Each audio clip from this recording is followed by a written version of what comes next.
And next week we'll find an institutional response from Brazil, Russia, India, China, and South Africa, in particular, not only to unifying stock exchanges, but regulatory policies related to mineral extraction. So this is evidence now of a form of regional integration that is not necessarily bound by conventional identity politics. You know, you have the European Union, which is European. There's a history behind the EU. Right. You have Mercosur, which is Latin American. And so these conventional barriers or boundaries are defied by BRICS or BRIC or whatever you want to call it. But BRIC is now evidence of an emergent something. And it has global significance because there is no litmus test or point of orientation for how people are organizing, but for the fact that it's economic in its fundamental organizational structure. And that's important to consider too, because all around the world right now, particularly the United Nations systems, there's a myriad of different documents and things that are coming down the pipeline that reinforce these notions for improving some of these situations. So the idea is, again, is how do you work across all these multiple boundaries and get everybody on the same page? I mean, you mentioned indigenous rights for people.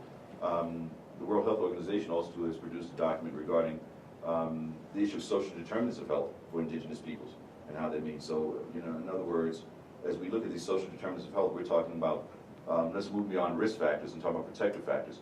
Everybody needs affordable housing. They need clean recreational spaces, the green built environment. People should have living wages. Health and education are human rights. So all of these things are embedded in these issues that are part of this discussion that needs to take place. It's an amazing thing. I think one of the things that happened last year that was really interesting was that the General Assembly designated 2011 as the International Year for People of African Descent. And in that document, they called for respect and honoring the United Nations Declaration of Human Rights and all the covenants that we talked about before in terms of cultural, social, political rights, economic rights, rights of women, rights of children, rights of migrant workers, rights of people to cross borders. I mean, everything was included in that.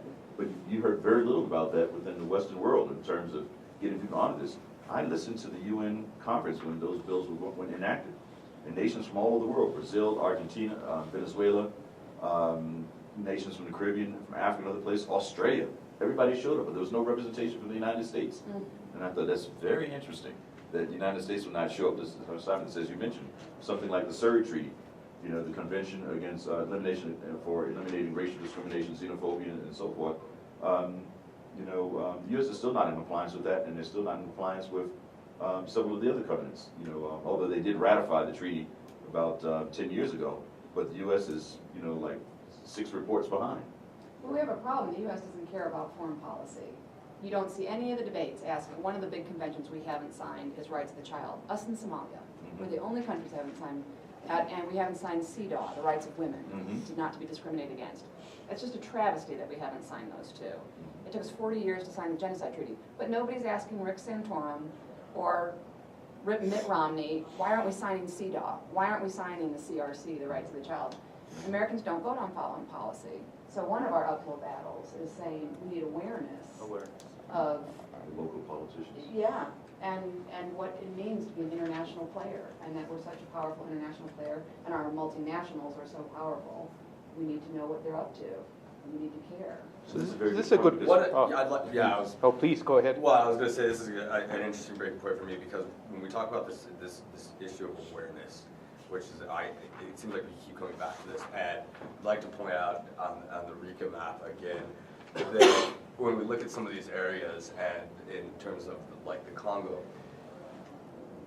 when mining happens or when these issues go before a government or somebody is making these decisions, New Mexico, Oregon, a lot of these places, there's a lot of distance between the communities. You look at areas in Africa, there's a lot of distance between the communities, and it goes back to the notion of a decentralized government and the fact that when we have a decentralized government or a fractured military force that's made up of a bunch of different paramilitary forces, speaking of other areas, that it seems like we have a serious problem with awareness. And when it's centralized, when we talk about these issues, they become strategic resources. When it's decentralized, they become conflict minerals.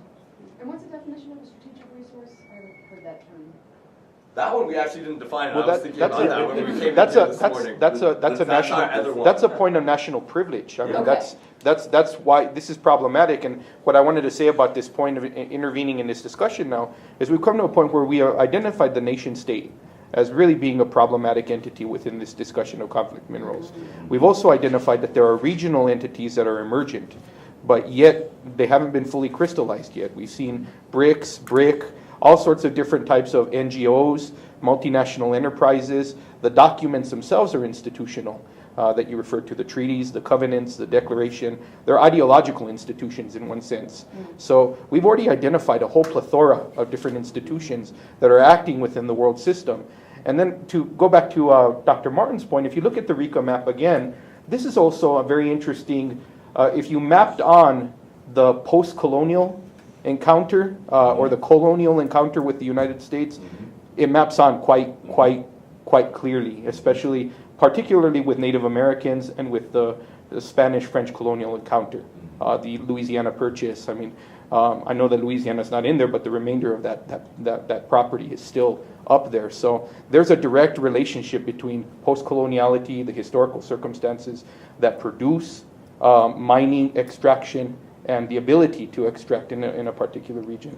Nobody is ever going to suggest mining in upstate New York. It's not going to happen, not in the same way that it's going to happen in these particular regions. It just won't. That might be an interesting overlay for the map that we're going to try to do. That's right. And for those of you who aren't aware, the work that you're doing right here is going to be added as a huge structural institutional map on the Council on Foreign Relations website. It will all of the work that you're doing right now and all your suggestions are going to go into how we configure that map. So thank you. We are trying, thank you very much. We are trying to construct a map, and so that's one of the reasons why we're trying to discuss the metrics about how we define these things. And so we do construct this map, and we designate a certain region, and let's go just real simple, let's say at threat level. You know, when you're doing yellow, orange, red, blue, green, that kind of thing, how we're defining these areas, and whether it's the combination of triangular trade and child labor, or whether it's how we do these color codings in certain regions. So, well, as you continue this idea of mapping, which I think is a great strategy, it's a great tool to map these things out.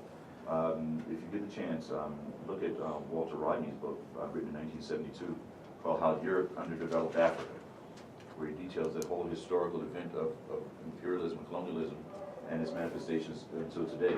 So that's a good reference to look at.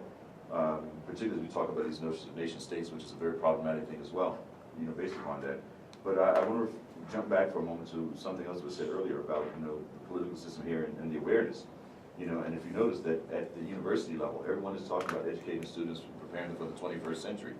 Again, we need to question what does that really mean also too, but, as we hear this rhetoric, it is curious to note that in certain states like Arizona and New Mexico, and there are a few others I haven't finished checking yet, but there have been bills that have been introduced over the last year or so that basically, if passed in those states, which suggests that, say, someone like Arizona, for example, does not have to follow international law or pay attention to certain types of issues. Yeah, which means basically we don't have, when it comes down to it, we don't have to think about what we're doing as it has impact on human rights within our state or otherwise. We don't have to really be involved in issues that are going to have impact on international affairs, anything like that. And that's a very scary thought. So we have to look at our local legislation as well. Like even in Florida right now, laws were passed a couple of years ago that basically makes it illegal to do voter registration. So the legal women voters and NAACP and others are freaking out because they're afraid to, try to help people register for vote because they're afraid they're going to break the law and they'll be punished. So you really have to pay close attention to what's happening in your statewide local legislators.